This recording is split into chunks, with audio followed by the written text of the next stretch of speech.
Hi, welcome back. So we are at the third outline, what is in the literature review, and that's in chapter 7 and lab section 2. Let's go ahead and review the details of this outline.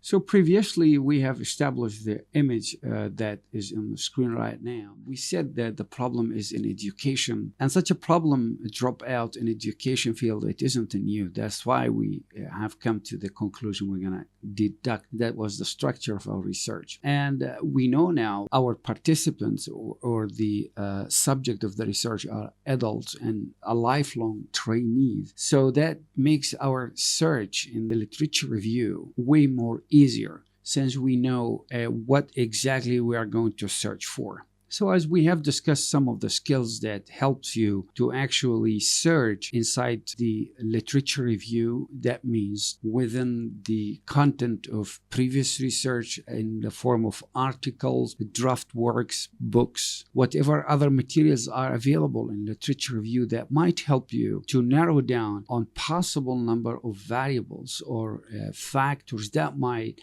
contribute to the problem of dropout in education, and in particular for adult learners or lifelong trainees. And that's exactly, I assume that what I have done, to dedicate good amount of time to search in all possible resources. I found that there are a lot of reasons out there, and they were scattered across a lot of papers and different research setup, etc. That's why when we have discussed literature review, writing the literature review, you need those skills. That means you're kind of organizer. And that's why I was able to create 2 groups. So that's why now we are solving the problem to remove this question mark, and we're going to fill up. The first group, I call it the demographic variables, and the second one we'll call them affecting variables.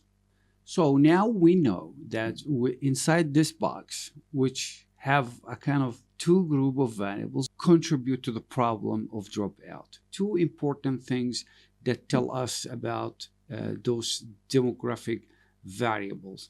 They tell us about the nature and the distribution. How about the affecting variables? The criteria here to be kind of a conceptual variables. I hope now the picture is getting better clear to understand the skills of building up this vector is one of the most crucial idea of data science in nature, and in the way when your solution is a data-driven solution.